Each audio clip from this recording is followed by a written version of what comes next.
ಇವತ್ತು ಈ ಬಳ್ಳಪದವಿನಲ್ಲಿ ಜರುಗುತ್ತಿರುವಂಥ ಈ 4 ದಿನವೂ ನಡೆಯುತ್ತಿರುವಂಥ ಸಂಗೀತ ಏನು ಕಲಾ ಆರಾಧನೆ ಏನಿದೆ ಅದರ ಜೊತೆಯಲ್ಲಿ ಮುಖ್ಯವಾಗಿ ಅಲ್ಲಿ ಗಮನಿಸಲ್ಪಡಬೇಕಾದಂಥ ಒಂದು ವಿಷಯ ಏನು ಅಂತಂದರೆ ಸಂಗೀತದ ಜೊತೆಗೆ ಅವರ ಆಧ್ಯಾತ್ಮವನ್ನು ಯೋಗ ಮತ್ತು ಆಧ್ಯಾತ್ಮವನ್ನು ಜೋಡಿಸಿಕೊಂಡಿದ್ದಾರೆ. ಈ ಆಧ್ಯಾತ್ಮದ ಒಂದು ಬಂಧ ಏನು, ಸಂಬಂಧ ಏನು ಸಂಗೀತ ಜೊತೆ ಎನ್ನುವುದನ್ನು ನಾವು ತಿಳ್ಕೊಳ್ಬೇಕಾಗಿದೆ. ಈ ಯೋಗಿ ಶರ್ಮರಿಗೆ ಬೆನ್ನೆಲುಬಾಗಿ ಈ ಯಾಗಗಳನ್ನು ಅಥವಾ ಯಜ್ಞಗಳನ್ನು ಇಲ್ಲಿ ನಾರಾಯಣೀಯಂನಲ್ಲಿ ಈ ನಡೆಸ್ತಿರುವವರು ಮುಲ್ಲಪ್ಪಳ್ಳಿ ಕೃಷ್ಣ ನಂಬೂದಿರಿಯವರು. ಮುಲ್ಲಪ್ಪಳ್ಳಿ ಕೃಷ್ಣ ನಂಬೂದಿರಿ ನಮ್ಮ ಜೊತೆ ಇದ್ದಾರೆ. ಅವರಿಗೆ ಸಮರಸ ಸುದ್ದಿಯ ಪರವಾಗಿ ಹಾರ್ದಿಕವಾದ ಸ್ವಾಗತ. ಮುಲ್ಲಪ್ಪಳ್ಳಿ ಕೃಷ್ಣ ನಂಬೂದಿರಿಯವರು ಕೇರಳ ಕ್ಷೇತ್ರ ಸಂರಕ್ಷಣಾ ಸಮಿತಿಯ ರಾಜ್ಯಾಧ್ಯಕ್ಷರವರು. ಬಹಳಷ್ಟು ಪ್ರಚಾರ ಇರುವಂಥ ಒಂದು ಸಂಸ್ಥೆ ಅದು. ದೊಡ್ಡ ಮಟ್ಟಿನಲ್ಲಿ ಕೇರಳದಾದ್ಯಂತ ದೇವಾಲಯಗಳ ಅಲ್ಲಿ ಬಂದಿರುವಂಥ ವಿವಿಧ ಸಮಸ್ಯೆಗಳಿಗೆ, ವಿವಿಧ ಸವಾಲುಗಳಿಗೆ ಬೆನ್ನೆಲುಬಾಗಿ ಅವರು ಕೆಲಸ ಮಾಡ್ತಿರುವವರು. ಅದರ ಸಮಸ್ಯೆಯನ್ನು ಬಗೆಹರಿಸಲಿಕ್ಕೆ ಆ ಕ್ಷೇತ್ರ ಸಂರಕ್ಷಣಾ ಸಮಿತಿಯ ರಾಜ್ಯಾಧ್ಯಕ್ಷರು. ಅದರ ಜೊತೆಗೆ ತಂತ್ರ ವಿದ್ಯಾಪೀಠ ತ್ರಿಶೂರಲ್ಲಿ ಆಲ್ವಾದ ತಂತ್ರ ವಿದ್ಯಾಪೀಠದ ವರ್ಕಿಂಗ್ ಅಂದರೆ ಕಾರ್ಯನಿರ್ವಾಹಕ ಅಧ್ಯಕ್ಷರಾಗಿ ಕೂಡ ಅವರು ಕೆಲಸ ಮಾಡ್ತಾ ಇದ್ದಾರೆ. ಇನ್ನವರ ಜೊತೆ ನಾನು ಮಲಯಾಳದಲ್ಲಿ ಮಾತಾಡ್ತೇನೆ, ಯಾಕೆಂದ್ರೆ ಅವರಿಗೆ കന്നഡ ಬರ್ತಾ ಇಲ್ಲ. വീക്ഷകർ നമസ്കാരം. ഇപ്പോൾ നിങ്ങളിപ്പോൾ ഈടെ നാരായണീയം ഈ നമ്മുടെ സ്ഥലത്തിൽ കുറേ വർഷമായിട്ട് നിങ്ങൾ വരുന്നുണ്ട്. യോഗ പിന്നെ വേദ യാഗത്തിലൊക്കെ ഇവിടെ പങ്കെടുക്കുന്നുണ്ട്. അതിന്റെ മുമ്പന്തിയിൽ നിൽക്കുന്ന ആള് നിങ്ങളാണ് ഇതിന്റെ ചെയ്യാൻ വേണ്ടിയിട്ട്. എന്താണ് ഈ ഇവിടെ നടക്കുന്ന ഈ യാഗത്തിന്റെ പ്രത്യേകത? ഈ സംഗീതശാലയിൽ നടക്കുന്ന ഈ സംഗീതത്തിനും യാഗത്തിനും എന്താണ് ബന്ധം? ഈ ഇവിടെ സംഗീത അഭ്യസനത്തോടു കൂടി തന്നെ വേദ പഠനം, തന്ത്രശാസ്ത്ര പഠനം, ക്ഷേത്ര പദ്ധതി, മന്ത്രശാസ്ത്രം, ജ്യോതിശാസ്ത്രം, അനുബന്ധ ശാസ്ത്രങ്ങളും കൂടി പഠിപ്പിക്കുന്നുണ്ട്. സാധാരണ ഒരു പൂജയില് ദേവന് നമ്മൾ സമർപ്പിക്കുന്നത്, പൂജയുടെ അവായിച്ച് ദേവന് വേദമന്ത്രങ്ങളും കാര്യങ്ങളൊക്കെ കഴിയുമ്പം നൃത്തം സമർപ്പയാമി, ഗീതം സമർപ്പയാമി, വാദ്യം സമർപ്പയാമി എല്ലാം ഭഗവാന് സമർപ്പിക്കേണ്ടതുണ്ട്. അപ്പോ ഭഗവാന് സമർപ്പിക്കുന്ന വിവിധ ഉപഹാരങ്ങളിൽ ഒരു ഉപഹാരമാണ് സംഗീതം, ഒരു ഉപഹാരമാണ് വാദ്യം, ഒരു ഉപഹാരമാണ് നൃത്തം. ഇതൊക്കെ സമഞ്ജസമായി സമ്മേളിപ്പിച്ചുകൊണ്ടാണ് പൂജാ പദ്ധതി വിഭാവനം ചെയ്തിട്ടുള്ളത്. അപ്പോ സംഗീതം പഠിക്കുമ്പോൾ ഈ സംഗീതം സമർപ്പിക്കേണ്ട ഇത് ക്ഷേത്രങ്ങളിൽ ഭഗവാന് സമർപ്പിക്കുന്നതാണ് പ്രധാനമായിട്ട്. അപ്പൊ അത് സമർപ്പിക്കാനുള്ള ഒരു അവസരം കൂടി, അതിനുള്ള പൂജാ പദ്ധതി കൂടി ഇവിടെ പഠിപ്പിക്കുന്നുണ്ട്. ഇവിടെ പൂജ കഴിക്കാറുണ്ട് വാർഷികമായിട്ട്. ഇപ്പൊ ഇവിടെ വീണാവാദ്യനിൽ പ്രമുഖമായിട്ട് നവാവരണ പൂജ ചെയ്യുന്നുണ്ട്. എന്താണ് ഈ നവാവരണ പൂജ? നവാവരണ പൂജ ശ്രീചക്രത്തിലെ ശ്രീചക്ര നവാവരണ പൂജ എന്നാണ് പറയാ. ത്രിപുരസുന്ദരി ദേവിയാണ് പ്രധാനമായിട്ട് പൂജിക്കുന്നത്. ഈ നവാവരണ പൂജയില് 9 ആവരണങ്ങൾ ശ്രീചക്രത്തിന്റെ ആവരണങ്ങളിലാണ്. 9 ആവരണങ്ങളായിട്ടുള്ള വിവിധ ദേവതകളെയാണ് പൂജിക്കുന്നത്. 9 ദേവതകളല്ല, ഒരു ആവരണത്തിൽ തന്നെ ധാരാളം ദേവതകളുണ്ട്. ആദ്യം പുറത്തെ ഭൂപുരം, അതിന് ത്രൈലോക്യ മോഹന ചക്രം എന്ന് പേരാണ്. അതില് പിന്നെ നിരവധി ദേവതകള്, മാതൃദേവതകൾ, അങ്ങനെ നിരവധി ദേവതകളെ, അണിമ, അഭിമ, ശക്തികള് അതിനൊക്കെ വായിച്ച് പൂജിക്കുന്നു. പിന്നീട് ശ്രീചക്രത്തിന്റെ രണ്ടാമത്തെ ദേവത സർവ ആശാ പരിപൂര ചക്രം എന്ന് പറയും. 16 ദളങ്ങളാ, 16 ദളങ്ങൾ. അതിലും ഓരോ വ്യത്യസ്ത ദേവതകളെ ആവാഹിച്ച് പൂജിക്കുന്നു. ശ്രീചക്ര നവാവരണ പൂജ എന്ന് പറഞ്ഞാൽ ശ്രീചക്ര നവാവരണ പൂജ എന്നാണ് പറയുക. ശ്രീചക്രത്തിലെ 9 ആവരണങ്ങളിലും ഉള്ള ദേവീ ദേവന്മാരെ പൂജിക്കും. അവസാനമായിട്ട് ത്രിപുരസുന്ദരി ദേവിയെയും പൂജിക്കും. ഭൈരവ ശിവനും ത്രിപുരസുന്ദരി ദേവിയും കൂടി ശ്രീചക്രത്തിന്റെ മധ്യത്തിലെ ബിന്ദുവിനുണ്ട്. ശ്രീചക്രത്തിന്റെ 9 ആവരണങ്ങളിൽ ഏറ്റവും പുറമുള്ള സമചതുരത്തിലുള്ള ഭൂപുരം, അതിന് ത്രൈലോക്യ മോഹന ചക്രം എന്നാണ് പറയാ. ത്രൈലോക്യ മോഹന ചക്രം. അതില് മാതൃദേവതകള്, അണിമാതി, അഷ്ടൈശ്വര്യങ്ങൾ, അങ്ങനെ വിവിധ ദേവതകളെ അതിൽ പൂജിക്കും. അതിന്റെ നേരെ അകത്തുള്ളത് 16 ദളങ്ങളാണ്. 16 ദളങ്ങള് സർവ ആശാ പരിപൂര ചക്രം എന്നാ പറയാ. സോമന്റെ പ്രധാനമായിട്ട് സോമകലയായിട്ട് സോമകല 16 കലകളാണ്. അതാണ് 16 ദേവി സാന്നിധ്യങ്ങളാണ് അതിലുള്ളത്. അതിന് ഈ ആഗ്രഹങ്ങള്, ജ്യോതിഷത്തില് മനസ്സിന്റെ കാരഗ്രഹം സോമനാണ്, ചന്ദ്രനാണ്. അപ്പൊ ആഗ്രഹങ്ങള് മനസ്സിലാണ് ഉള്ളത്. അങ്ങനെ അതിന്റെ കൃതികളും ഈ സമയത്ത് ചെല്ലും. കൃതികൾ മുത്തുസ്വാമി ദീക്ഷിതർ ചൊല്ലിയിട്ടുള്ള ചിട്ടപ്പെടുത്തിയിട്ടുള്ള നവാവരണ കൃതികൾ ഈ പൂജാ സമയത്ത് ചെല്ലും. ഇപ്പൊ സർവാശ പരിപൂര ചക്രത്തിന്റെ കൃതി എന്ന് പറയുമ്പം കമലാംബാം ഭജരേ മാനസ എന്നാണ്. മനസ്സിലാണ് ആഗ്രഹങ്ങൾ ഭജര. അതിന്റെ ക്രിയാപദമാണെങ്കിലും അതിന്റെ വിഷയങ്ങളൊക്കെ ആണെങ്കിലും ഈ ചക്രത്തിന്റെ അനുഗ്രഹ ധർമ്മമോ സന്ദേശമോ ഉൾപ്പെടുത്തിയിട്ട് ദേവതകളൊക്കെ ഉൾപ്പെടുത്തിയിട്ടുള്ള ഒരു കൃതിയാണ്. അങ്ങനെ മൂന്നാമത്തെ ആവരണം അഷ്ടദളങ്ങളാണ്. 8 ദളങ്ങള്. 8 ദളങ്ങള് സർവ സംക്ഷോഭണ ചക്രം എന്നാണ് പേര്. അത് കഴിഞ്ഞാൽ പിന്നെ അകത്ത് ത്രികോണങ്ങളാണ് നിരവധി. ഏതാണ്ട് 49 ത്രികോണങ്ങൾ തലകീഴായിട്ട്. ഏറ്റവും പുറമേയുള്ള ഒരു ത്രികോണം 14 ത്രികോണങ്ങൾ ഒരു റൗണ്ടിലുണ്ട്. ആവരണ 14. ആ 14 ത്രികോണങ്ങള് സർവ സൗഭാഗ്യദായക ചക്രാണ്. അതിന്റെ അകത്ത് ഒരു 10 ത്രികോണം ഉണ്ട്. 10 ത്രികോണം 2 10ന്റെ ഒരു റൗണ്ട്, രണ്ടാമതൊരു 10.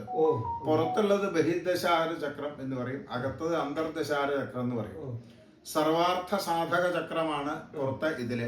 അകത്തുള്ളതില് സർവരക്ഷാകര ചക്രമാണ്. പിന്നെ അതിന്റെ അകത്തുള്ളത് അഷ്ടദളം, അഷ്ടകോണുകൾ. അഷ്ടകോണുകളില് സർവ രോഗഹര ചക്രം. പിന്നെ ത്രികോണം, അതിൽ സർവസിദ്ധിപ്രദ ചക്രം. ഈ ത്രികോണത്തിലാണ് ഷോഡശ നിത്യാദേവിമാര്, ഈ പ്രഥമ ദ്വിതീയ തുടങ്ങിയിട്ടുള്ള തിഥി ദേവതകളായ നിത്യാദേവിമാരൊക്കെ ആ ഷോഡശത്തിലാണ്. ഏറ്റവും നടുക്കുള്ള ബിന്ദുവില് സർവ ആനന്ദമയ ചക്ര. അതില് ഭൈരവ ശിവൻ, ശൈവ സങ്കല്പത്തിലെ മഹാദേവ സങ്കല്പം, ദേവി ത്രിപുരസുന്ദരി ദേവി. ഇതിന്റെയൊക്കെ ഇപ്പൊ ത്രൈലോക്യങ്ങളെ മുഴുവൻ മോഹിപ്പിക്കുന്നത്, അല്ലെങ്കിൽ നമ്മളെ പ്രവർത്തനം കൊണ്ട്, അല്ലെങ്കിൽ ദേവിയുടെ ആ പ്രഭാവം കൊണ്ട് മോഹം വരും എന്നൊക്കെയുള്ള രീതിയിൽ. അങ്ങനെ നമുക്ക് വരുന്ന ആഗ്രഹങ്ങളൊക്കെ നമുക്ക് വരുന്നത് മനസ്സിലാണല്ലോ. സർവ ആശാ പരിപൂര ആഗ്രഹങ്ങൾ പൂരിപ്പിക്കുന്നു. അങ്ങനെ വരുമ്പം സർവരോഗഹരം, രോഗങ്ങൾ ഇല്ലാതെയാക്കുന്നുള്ള വിഷയങ്ങളാണ്. രോഗങ്ങൾ എന്ന് പറഞ്ഞാൽ രുക്ക് ജനയതീതി രോഗ, ദുഃഖകാരകത്തുണ്ടാക്കുന്ന ഇല്ലാത്ത അനുഭവങ്ങളാണ് രോഗങ്ങൾ. അങ്ങനെ സർവരക്ഷാകരം, നമുക്ക് രക്ഷ വേണം. അങ്ങനെ അവസാനം വന്ന് ഏറ്റവും അവസാനം കിട്ടുന്നത്, പൂജിക്കുന്നത് സർവ ആനന്ദമയ ചക്ര. എല്ലാ രീതിയിലും ഒരു പരമാനന്ദം അനുഭവിക്കുന്ന, അതായത് പരബ്രഹ്മം എന്ന് പറയും. അത് വേറൊരു സ്റ്റേജ്. സാധാരണ നമ്മളെ പോലെയുള്ള ആളുകൾക്ക് സുഖങ്ങളും ദുഃഖങ്ങളും, സുഖങ്ങളൊക്കെ ആയിട്ട് സുഖങ്ങൾ ധാരാളം, ദുഃഖങ്ങൾ വരുന്ന ദുഃഖങ്ങൾ തരണം ചെയ്യാനുള്ള ഒരു മനോധൈര്യം. ദുഃഖങ്ങൾ ഇല്ലാത്ത ജീവിതം സാധ്യമല്ല. നമ്മളെ വേണ്ടപ്പെട്ടവരുടെ വേർപാട് നമുക്ക് ദുഃഖമാണ്. പക്ഷെ അങ്ങനത്തെ ദുഃഖം വരുന്ന സമയത്ത് അത് തരണം ചെയ്യാനുള്ള മനോധൈര്യം നമുക്ക് വേണം. അങ്ങനെ ഇതില് ഈ പൂജയുടെ പ്രത്യേകത, ഇതില് പ്രധാനമായിട്ട് ദേവിയെയും ദൈവദേവതയൊക്കെയാണ് പൂജിക്കുന്നതെന്നുണ്ടെങ്കിലും ക്ഷേത്രപാലൻ, സരസ്വതി, ഗണപതി, പരിവാര ദേവതകള്, ഇന്ദ്രാദി പരിവാര ദേവത, ഇങ്ങനെ നിരവധി ദേവീ ദേവന്മാര് ഒരു വിധത്തില് എല്ലാ സർവ്വദേവതാ സാന്നിധ്യവും ഓരോരോ ദളങ്ങളിലും കോണുകളിലും ദിക്കുകളിലും ആയിട്ട് പൂജിക്കുന്നു.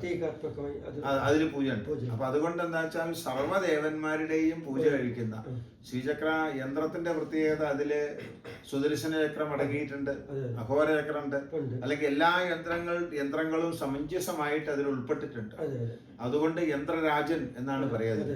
അതേമാതിരി സർവ്വദേവതാസ്. അപ്പൊ ഏത് ദേവിയെയും ദേവനെയും പൂജിച്ചാലും കിട്ടുന്ന ഒരു ആ പരമമായിട്ടുള്ള ഫലാണ് ശ്രീചക്ര പൂജ. അത് 5-6 മണിക്കൂർ വരും തീർച്ചയായിട്ട് ഇരുന്ന്. ശ്രീചക്ര പൂജ നിത്യ ഇത് ചെയ്താല് നമ്മൾക്ക് സകല ദുരിതങ്ങളും ഒരു ഇവിടെ പറയുന്നത് ശ്രീചക്ര ഒരു പൂജ ചെയ്താൽ തന്നെ 100 യാഗം ചെയ്ത ഫലം.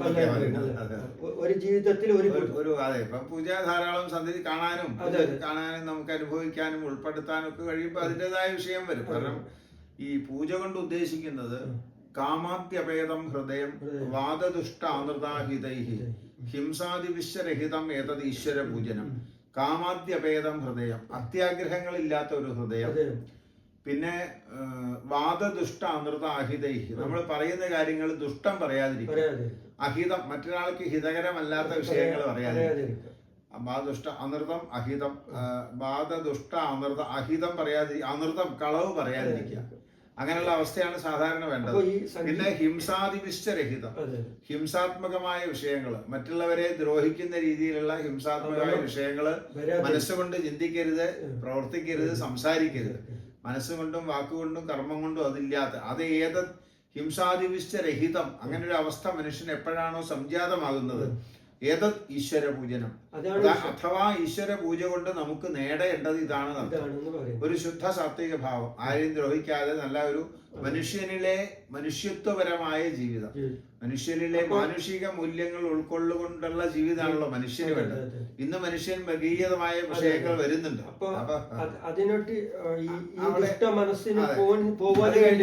ഒരു മൈൻഡ് പീസാണ് ഇതുകൊണ്ട് ഉദ്ദേശിക്കുന്നത്. അതാണ് സംഗീതവും, അതാണ് അല്ലെ സംഗീതം.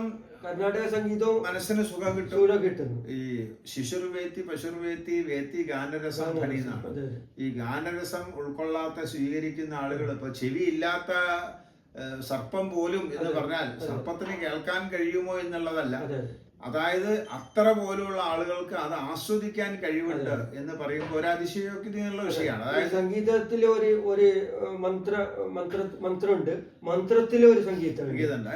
വേദത്തിന്റെ ഭാഗമാണല്ലോ സംഗീതം, ശാസ്ത്രീയ സംഗീതം. അപ്പോ ആ സംഗീതാർച്ചനയും ഈ പൂജയുടെ വിഷയവും അതോടുകൂടിയുള്ള എല്ലാ പരിവാര ദേവത സമർപ്പണവും എല്ലാ അംഗങ്ങളോടുകൂടി പൂജയും വരുമ്പം പൂർണ്ണമായ ഒരു സാർത്ഥകമായ ഒരു ശുദ്ധ സാത്വിക ഭാവത്തിലെത്തും. ശ്രീചക്ര പൂജ അവിടെ 10-12 വർഷമായി തുടർച്ചയായിട്ട് നടക്കുന്നുണ്ട്. അപ്പോ ഇതല്ലാത്ത കേരളത്തിൽ വേറെ ഇതുപോലെ കേരളത്തിലെ ഇതേമാതിരി സംഗീത വിദ്യാലയം, ഈ സംഗീതവും യോഗയും, യോഗപ്പം യുനെസ്കോ ഒക്കെ അംഗീകരിച്ചു. വേൾഡ് ലോകത്തിലെ എല്ലായിടത്തും വേദം സ്വീകരിച്ചിട്ടുണ്ട്. നമ്മള് ഭാരതത്തിലെ വേദത്തെ നമ്മള് ഇപ്പൊ ഏതാണ്ട് സ്വീകരിച്ചു വരുന്നു. രണ്ടാമത് പണ്ട് നമ്മളെ കയ്യിൽ നിന്നുള്ളതാണ് വേദങ്ങൾ. ഇന്ന് വേദങ്ങളെ കുറിച്ച്, വേദങ്ങൾ നല്ലതാണെന്നുള്ളത് വിദേശികൾ പരീക്ഷണം നടത്തി നമ്മളോട് പറയുമ്പോഴാണ് നമ്മൾ കേൾക്കുന്നത്. അങ്ങനെ വരുന്ന സമയത്ത് വേദവും, ഇതിന്റെ ഈ ഉത്സവത്തിന്റെ പേര് തന്നെ വേദനാഥ യോഗ തരംഗിണി. വൈദികം, ഭാരതത്തിന്റെ അടിസ്ഥാനം വേദവും ലക്ഷ്യ ഈശ്വര സാക്ഷാത്കാര. വേദത്തിൽ നിന്ന് ഉരുത്തിരിഞ്ഞു വന്നിട്ടുള്ള പദ്ധതികളാണ് ഇതിലൊക്കെ ഉള്ളത്. ഈശ്വര സാക്ഷാത്കാരം എന്നുള്ളത് അവിടെ പോട്ടെ, മനുഷ്യനെ സംബന്ധിച്ചിടത്തോളം നല്ല രീതിയിലുള്ള ഒരു ജീവിതം, ഒരു എല്ലാ രീതിയിലും സംതൃപ്തമായ മാനസിക ഭാവം, അങ്ങനെയുള്ള ഒരു ജീവിത സാഹചര്യം ഒരുക്കുന്നതിന് ഉള്ള വഴികളാണ് വേദം മുതൽക്കുള്ള വിഷയങ്ങളിൽ, ശാസ്ത്രങ്ങളിൽ പറയുന്നത്. അപ്പോ വേദത്തിന്റെയും ഒപ്പം നാദ വിഷയങ്ങള് സംഗീത വിഷയമാവുന്നു, യോഗശാസ്ത്രം പഠിപ്പിക്കുന്നു, തന്ത്രശാസ്ത്രം പഠിപ്പിക്കുന്നു. എല്ലാ രീതിയിലും മാനുഷിക മൂല്യങ്ങൾ അതിൻ്റെതായ അർത്ഥതലത്തില് ജീവിതചര്യയിൽ സാർത്ഥകമാക്കാനുള്ള വിഷയങ്ങളും വിഭവങ്ങളുമാണിത്. ഇത് മുഴുവൻ സമഞ്ജസമായി സമ്മേളിപ്പിച്ചുകൊണ്ടുള്ള ഒരു വിദ്യാലയം അത് ഇവിടെ മാത്രമേ ഉള്ളൂ എന്നാണ് എന്റെ അറിവ്. വേറെ മ്യൂസിക്കൽ ക്യാമ്പസ്, സംഗീതം പഠിപ്പിക്കുന്ന സ്ഥലം ഉണ്ടാവും, പൂജ പഠിപ്പിക്കുന്ന സ്ഥലം വേറെ ഉണ്ടാവും, അല്ലെ വേറെ ഒന്നും ഉണ്ടാവും. പക്ഷെ ഇതെല്ലാം കൂടി സമഞ്ജസമായി സമ്മേളിപ്പിച്ചുകൊണ്ടുള്ള ഒരു പാഠ്യപദ്ധതി കാസർഗോഡ് നല്ല ഇപ്പൊ മുതുകില് കേരളത്തിലോ ഇവിടെ തന്നെ മാത്രമേ, അതിൽ യാതൊരു സംശയം. ഇവിടെ ചക്രാബ്ജ പൂജ ആണ് നടന്നത്.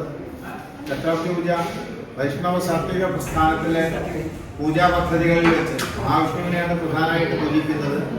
ആ പൂജാ പദ്ധതികളിൽ വെച്ച് ഏറ്റവും വലിയ അർത്ഥതലങ്ങളുള്ള, വലിയ സന്ദേശം ഉൾക്കൊള്ളുന്ന ഒരു വലിയൊരു ബൃഹത് പൂജ തന്നെയാണ്.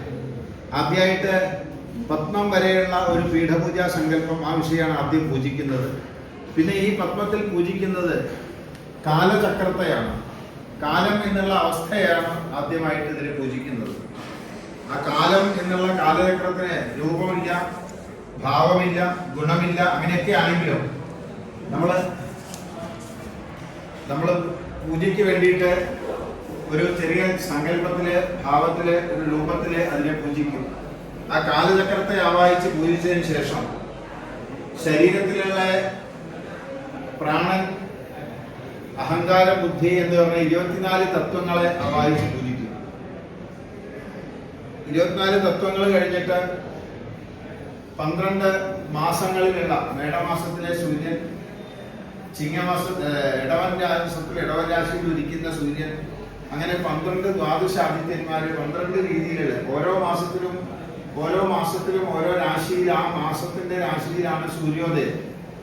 ആ സൂര്യോദയങ്ങൾക്ക് ഓരോരോ രൂപങ്ങൾ സങ്കല്പിച്ചിട്ട് ധാതാവ്, അന്യമാവ്, മിത്രൻ എന്നുള്ള പേരോടുകൂടി ആ സൂര്യൻ ദ്വാദശ ആദിത്യന്മാരെ പൂജിക്കും. അത് കഴിഞ്ഞ് ആ അരങ്ങളില് നടുക്ക് ഒരു പ്ലസ് എന്നുള്ള ആളുകളുടെ അരം കാണാം. അരങ്ങളില്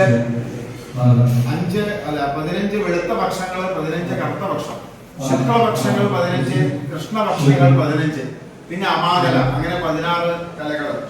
അതിലെ ഓരോരോ ഇതിലും പൂജിക്കും.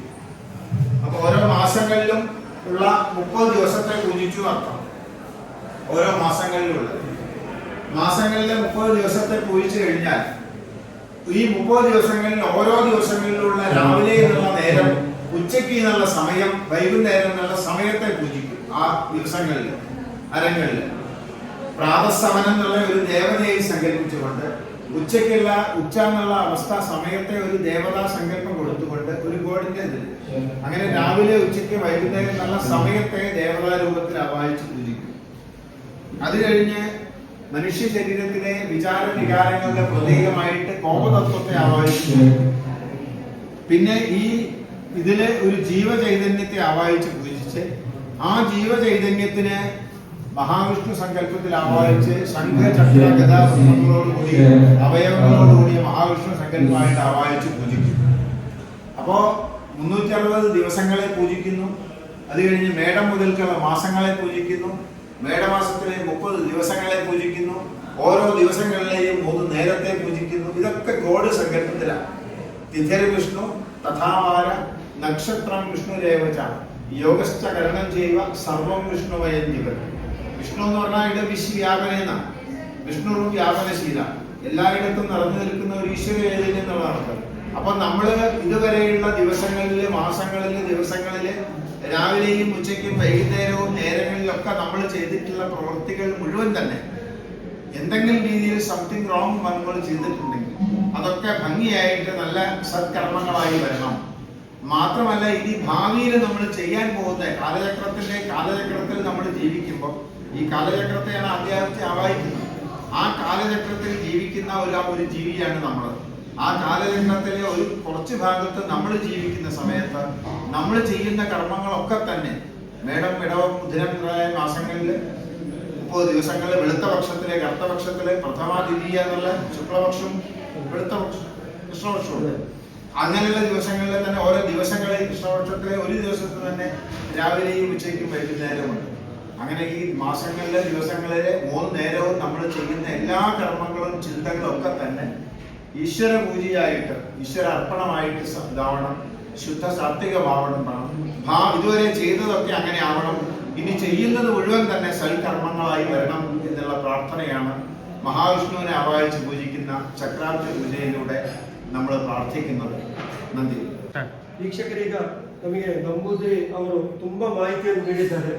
ನಾವು ಕೇಳ್ತೇವೆ, ಹೆಚ್ಚಿನ ಹೊಸ ಯುವ ಜನಾಂಗ ಇವಾಗ ಕೇಳೋದಿದೆ, ಈ ಪೂಜೆಗಳು, ಈ ಆರಾಧನೆ, ಹೋಮ ಹವನ ಇದೆಲ್ಲ ಯಾಕೆ, ಇದರಿಂದ ಏನು ಉಪಯೋಗ ಅಂತೇಳಿ.